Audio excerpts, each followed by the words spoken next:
What's up, everyone? Matt Gajewski here, back again talking college football. And today we are discussing the Miami Hurricanes. Before we get started, if you like this content, please hit the thumbs up button, subscribe to the channel, or leave a comment. Any of that helps a small channel like this a ton. You'd be shocked how much even just a like does for getting this video in front of other people as we try to grow. So thank you. It means a lot. And we're recording this at the end of May. Transfer portal slowing down. But if you notice anything I missed, please let me know in the comments. Always trying to get better. Let's take a look at what Miami put on the field last year. Phenomenal season for the Hurricanes, which still feels a little incomplete given they had the #1 overall pick in the NFL draft, Heisman candidate Cam Ward, and they seemingly squander it on defense, but overall, their metrics still look pretty good on paper.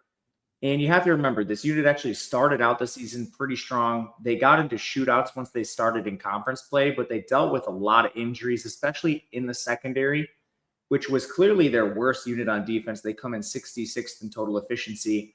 Everything on offense basically comes out above average for this team, which is no surprise. They had to win via shootouts, and they did that quite often last year, which is how you get to their record. And I guess I'll start with Mario Cristobal overall because it's been a positive trajectory for him since he took over the job. It's his fourth season now. Miami is 22-16 under his tenure, but again, they've improved every year. Last year, their 10-3 finish was the best in nearly 20 years. It was an insane season for them considering some of the flaws people still see with this program. We'll see if they have addressed them. They bring in a new DC. Corey Hetherman comes in. Last year with Minnesota, their defense was 24th in the entire country in total defensive efficiency. So obviously Miami hoping they can take some of that magic, take some of those elite recruits they have, blend it together, and put up a better defensive performance because even with the 10 wins, a lot of people disappointed in what the defense put on the field and what a lot of people viewed as a college football playoff team, myself included. I had futures on them to make the college football playoff. Everything else, though, should be better. And I mean, last year, they lost 3 of their last 4 games. They were all by single digits. So you can't argue that Miami wasn't in those games. However, there's the other side of that coin. They narrowly missed defeat another 3 times against, Virginia Tech, Cal, and Louisville. But anyway, to the offensive side, Shannon Dawson is back. It's his 3rd season as OC. Previously coordinated Houston's offense before that. He's coached a lot of different offenses, top 5 offenses in the country. He's routinely maximizing talent. The best season under Van Dyke, the previous quarterback before Ward, came under Dawson. So we have a lot of good equity built up with this team, especially offensively. Talent acquisition, never a problem. And now we just need the defense to be a little bit stronger under Hetherman. Speaking of talent acquisition, this is the #1 recruiting team in the ACC over the last 3 years. They are roughly in the top 10 every single year in recruiting. Last year, it took a slight dip to 14th. They're retaining a lot of their talent too. 85% of last year's class still on the roster, 50% of 23's team. That's when we really started seeing the strides from Mario. And when this team is not hitting the recruiting maybe as hard as people would expect, that's a stretch, but maybe they miss on a position or something like that. Their transfer acquisitions have been top 10 in the last 3 years as well. 23, they were the 7th ranked transfer class. 24, they were the 10th ranked transfer class. This year, they have the 3rd ranked transfer class. Recruiting is elite. Retention is very good. And where there are gaps, they are plenty capable of getting there via the portal too. So you could argue Miami's right up there with Bama, Georgia, and some of the best recruiting teams in the country. The big difference is they're doing it in a conference, the ACC, where most teams are not keeping up. Let's take a look at the roster for Miami this year. There is quite a bit of change with this team. Haven't seen that in the last couple of years for them. But this is our 2 deep depth chart, just trying to project everyone that might play this year. Transfers are in yellow. The year in school they are is the next column. Then we have snaps over the last 2 years, followed by recruiting ranking. That's just what they were in terms of the star. And then an overall value score that basically looks at your recruiting first, and then the more snaps you play, the less it looks at recruiting, and the more we take a look at on-field play. We mentioned Cam Ward. He has gone off to the NFL, so that leaves us with another transfer in Carson Beck from Georgia. Former four-star recruit. He was a 2020 recruit, so quite the veteran at this point, 2 years of starting experience. Last year completed 65% of his passes for 3,485 yards. That was 7.8 yards per attempt. 28 touchdowns, 12 interceptions, 23 big-time throws, 20 turnover-worthy plays. Not the most mobile guy, but pretty functional. He's at 1.9 career yards per carry. And the biggest thing with Carson Beck, all of the stats we just mentioned, they were basically better in 2023. He had a 72% completion that year, 9.5 yards per pass attempt, 24 touchdowns, 6 interceptions, better big-time throw to turnover-worthy play ratio. Pressure to sack ratio was better. He had a shorter time to throw. With all that said, I don't think it is solely Carson Beck's fault for last year. First of all, your offense is a lot better when you throw to Brock Bowers and Ladd McConkey. Last year's offense, pass catchers had 30 drops. 30 drops. They were one of the worst teams in the country when it came to just dropping quarterbacks on target passes. That's not Beck's fault. We've seen him play at an elite level. Do I expect him to be Cam Ward? Absolutely not. But can we expect efficient play out of Beck? I think yes. We've seen it before. And now he gets to play with Dawson, who I personally think is an upgrade on what Mike Bobo put on the field for Georgia last year. Behind Beck, they return their longtime backup Emory Williams. They have a 4-star freshman in Luke Nickel.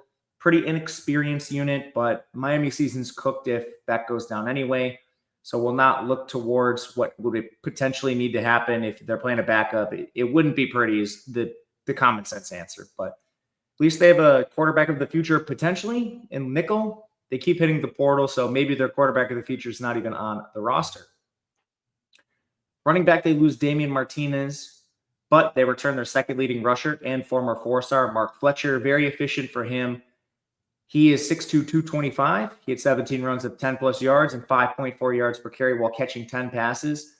Played a little bit in the shadow of Martinez, especially towards the end of last year, but very productive when he was on the field, as was sophomore 4-star Jordan Lyle. Now, only 118 snaps, and a lot of Lyle's work came against backups or in clear running mode when Miami was up exorbitantly on opponents. He's 6 feet, 190, rushed for 400 yards. That was 7.4 yards per carry. So a lot of hope for Lyle. Just need to see it against the meat of their schedule rather than some of the weaker teams. But it's not just that. They go out and add FCS All-American Chamar Brown, and he rushed for over 1,000 yards and 15 touchdowns. He was technically a redshirt freshman when he got his freshman All-American honors, but it is what it is. This is another great player to get if you are Miami for a unit that's already pretty deep. Chamar Brown, he comes over from North Dakota State in the FCS ranks. Finally, to close it out, they add a freshman 4-star in Gerard Pringle Jr. They have 3-star redshirt freshman Chris Wheatley Huntley on the roster. This is a sneaky running back room given what we've seen, basically some flashes. And if it were for Damian Martinez leaving, I think this unit would be more towards the top of minds for people around the country.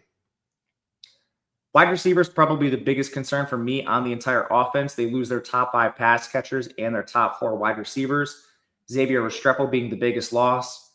Obviously, some of what they did came down to Cam Ward, but I'm not the most impressed with what they've done via the transfer portal.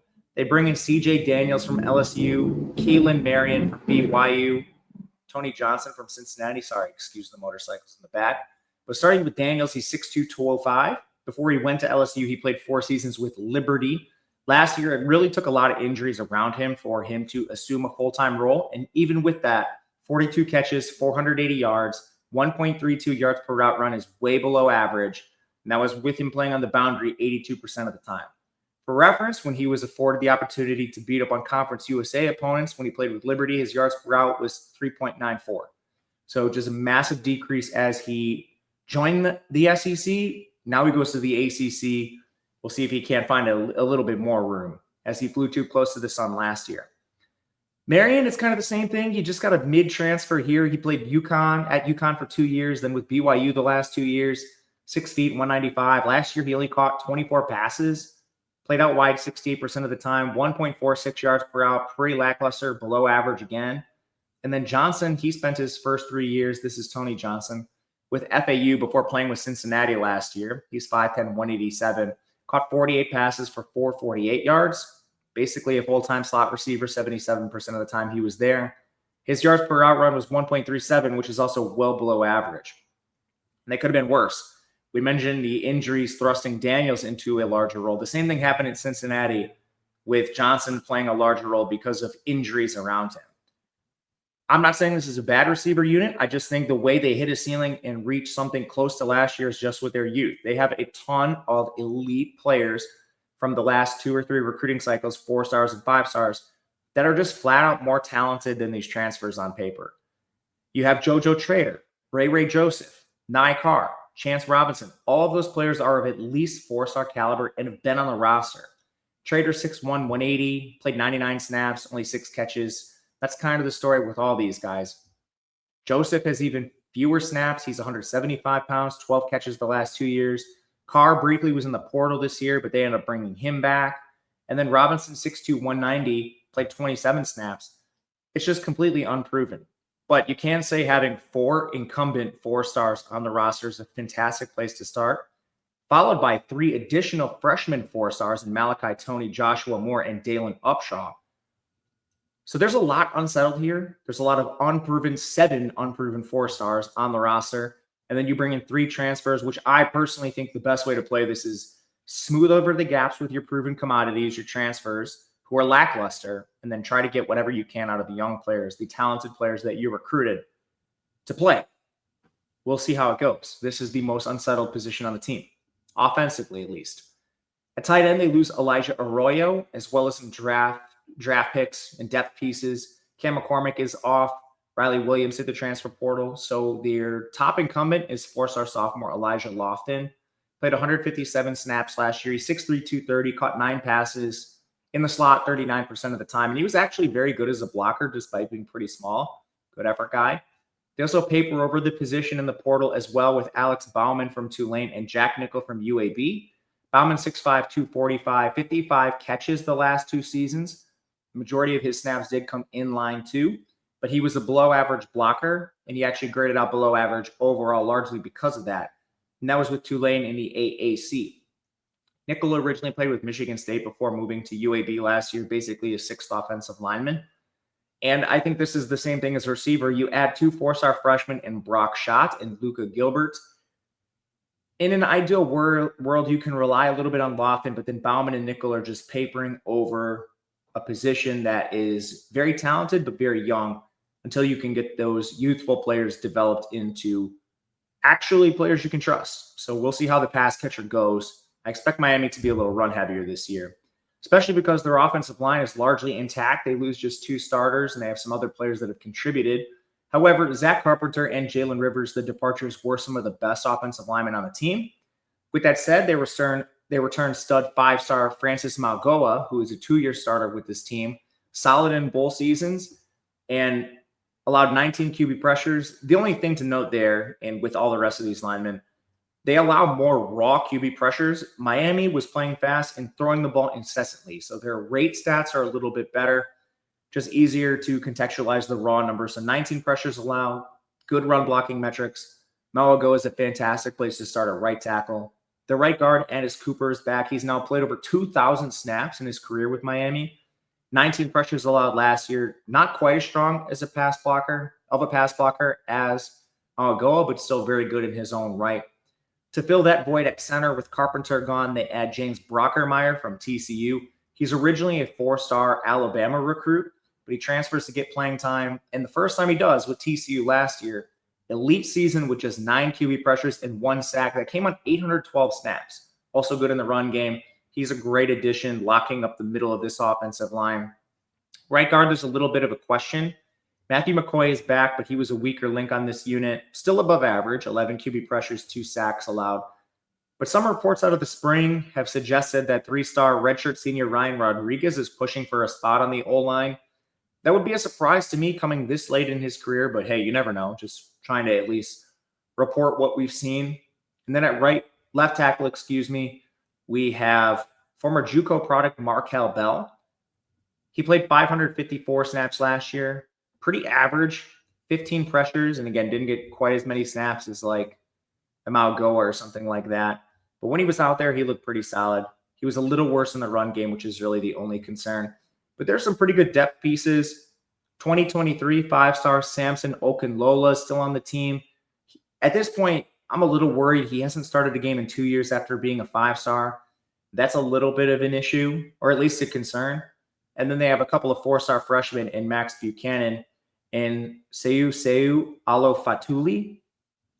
This unit did lose some transfers, so I don't think they're quite as deep as last year, but the high-end talent is still clearly there with some other youthful talent.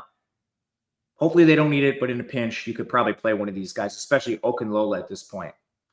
Defensively, up front was not the problem for this team. They had a great defensive line, good linebacking core. They return a lot. Off the edge, they do lose Tyler Barron and Elijah Alston. Barron was a shockingly good player for this team last year. Their most efficient rusher, which is saying a lot because they're returning Akeem Mesidor and Ruben Bain. These guys are awesome. 25 and 28 pressures apiece, both good in the run game. Bain is a 2-year starter, former 4-star. Mesidor, I'm happy to see he's finally gotten back to form. He was originally a West Virginia commit at 3-star, but then he came over to Miami, played a lot to begin, but really been injured the last 2 years. So seeing Mesidor get back to form was big for this team. They did lose a few transfers in the depths, but they're still insanely talented. 5-star sophomores Marquise Lightfoot, Armando Blount are still on this team. They have a redshirt freshman 4-star, Booker Pickett, incoming 4-stars, Hayden Lowe, Herbert Scroggins III. This unit is so deep with so much proven commodities up at the top. This edge group is probably the best in the conference, rivaling perhaps only Clemson. Inside, I think there's honestly a lot of the same depth. You do lose Simeon Barrow, but you have Ahmad Moten back. He was the top defensive tackle among the rotational guys. He's 325 pounds, so pretty good as a run defender. Actually had 14 pressures. And then they get back 5-star sophomore Justin Scott. So you have another sophomore 5-star on the interior. They also go out and add David Blake Jr. from Louisiana Tech, who's another 300-pounder. Strong run defense numbers on 443 snaps. And they have redshirt freshman Artavius Jones. Interestingly, 3-star freshman Dante Simpson has been getting a little more hype than him, but we'll see how that shakes out in the summer. Edge, I think, is deeper, but both of these units are very talented, especially up at the top with all the 5-stars and proven production. Linebacker. They lose Francisco Malagoa, but they return Wesley Besant. He has over 1,300 snaps the last 3 years. Besant finished second on Miami in tackles last year at 59. Also very improved as a coverage player. 72% completion allowed. Sounds kind of bad in his coverage, but only 164 yards. That was 6.3 yards per reception, which is very good for a linebacker. 1 interception, 1 pass breakup. He's an excellent place to start. If I had to guess at his running mate right now, I think it's probably Raul Aguirre Jr., who played 171 snaps last year. He had 27 tackles and only allowed 29 yards into his coverage. So on the small sample, those are elite numbers. Hopefully you can just move them forward. But if it's not him, you do have a few more experienced players. Louisville transfer, Jalen Alderman. He's been with Miami. Originally, he played and started with Louisville in 2023. Only got 218 snaps with the Hurricanes last year. He actually played more efficient football, but it's just Miami has very stiff competition.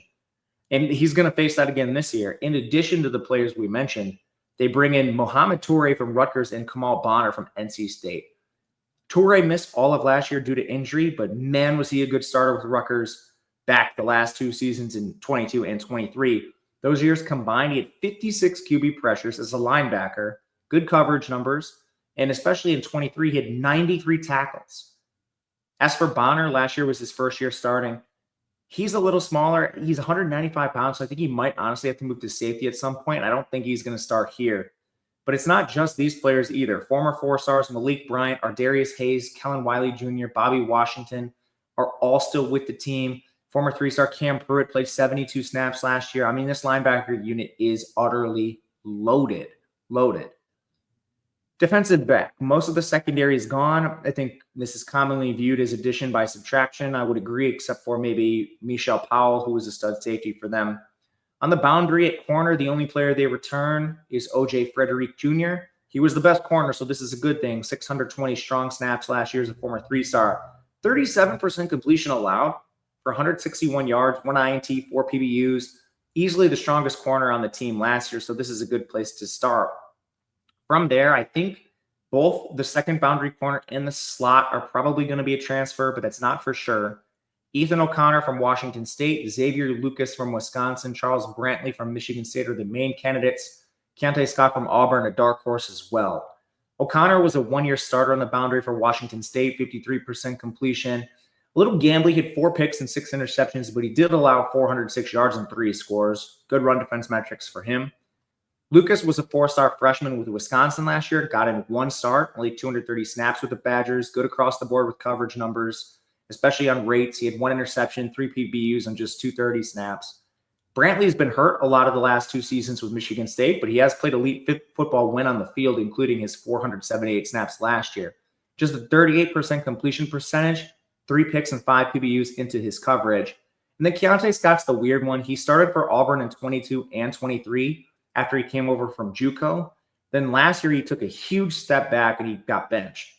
So if we can see him return to that 22, 23 form, that would be another positive for the depth here. And it's not just that. They still have 4 stars and former contributors Damari Brown and Jedias Richard. Brown got hurt in week 2 last year, but he was good as a true freshman where he played 331 snaps. Richard, originally a Vanderbilt transfer, he spent the last 2 years with Miami and had to play quite a bit last year, some in the slot. His coverage numbers trailed a little bit compared to some of the other corners, and he did allow 403 yards, but he at least has some experience too. Plus, they've been recruiting, as Miami is wont to do. Ryan Mack, Chris Ewald Jr., and Shabori Antoine are on this roster from the last 2 recruiting classes. Corner's deep. It's deep, much deeper than last year. At safety, this is a little less deep. They could be reliant on transfers. Zechariah Poyser from Jacksonville State, Jacoby Thomas from Tennessee. They both come into the program. Poyser had awesome numbers with Jacksonville State. He's just small at 170 pounds. Maybe you kick him into nickel, I'm not sure, but 808 snaps. 75 tackles, 48% completion percentage, 8 PBUs, 3 picks. That's great numbers. Now we just need to bring that up from Conference USA into the ACC. Jacoby Thomas, he originally transferred to Tennessee from Middle Tennessee, where he started 2 years with Middle Tennessee. Last year, he just played in rotation. He was solid on the field. He just wasn't good enough to win a starting job, which will happen with Tennessee. It's kind of is what it is. But if one of these players does not win the job, you have a couple players like Markeith Williams, Dylan Day. Williams is a former 4-star, played 192 snaps last year, started against Syracuse. Day's a 3-star sophomore. They also have 4-star freshmen in Bryce Fitzgerald and Amari Wallace. The secondary is going to be vastly improved, I think. There's just no way they can be as bad. And that's largely because of injury, but they indirectly address that with bringing in more players. They are just deeper if there is an injury. Kicker. They add Burt Auburn from Texas. He's never missed an extra point in his career, and he's kicked 178 of them. He's missed at least 5 field goals every year, and last year was his worst season, 16 of 25. He was the 72nd most efficient kicker. I will say most of those problems did come from deep. He only missed 1 inside 40, but he was only 6 of 14 on 40+. And again, he was much better the year prior, so there's a ceiling for Auburn. I don't know if there's the pressure with Texas or what it was, but we've seen him play better than this. There should be optimism with him here. And it's Miami. He's going to have a lot of extra point attempts again this year, I would presume. But that's the roster. Let's talk the schedule before we head out of here. As usual, ACC schedule is not as hard, but Miami kind of took care of that on their own. They have a rough non-con. Oh, whoops, there we go. Let me put it in this view. So Notre Dame and Florida. Definitely not easy non-con games. Bethune-Cookman and USF evens it out. USF's not an easy non-con by any means, but you're still looking at like a 3-touchdown favorite in this game. The other couple nuances with this schedule, Miami has 2 bye weeks in 3 weeks. They have byes in week 5 and 7, with just Florida State in between, which is an extremely weird schedule. But they only play 1 road game till week 10, and they play only 4 road games the entire year. As far as opponents in conference, these motorcycles are going crazy. I'm sorry. I'm truly sorry. So outside of the tough Notre Dame and Florida games in conference, the ACC schedule definitely could be worse when you look at who they have to play. It's a lot of the middle class in this conference. They dodge Clemson. Up at the top, the only teams that would really scare you are Louisville and SMU, both replacing a lot from last year. Again, the middle class is Florida State, Syracuse, NC State, Virginia Tech with Pitt, all with varying degrees of change in their programs. And then they have bottom feeder Stanford on this group. This is a workable schedule in conference, which obviously the best path to a playoff berth is just winning the ACC outright, getting to that game, and not having to face Clemson is a big feather in the cap of Miami this year, as they are probably the team most likely to face Clemson in that title game.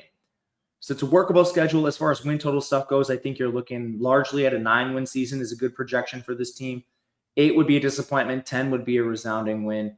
And this is, even if they do lose 2 games, again, it can come with some wiggle room because of the difficult non-conference games that are on the schedule.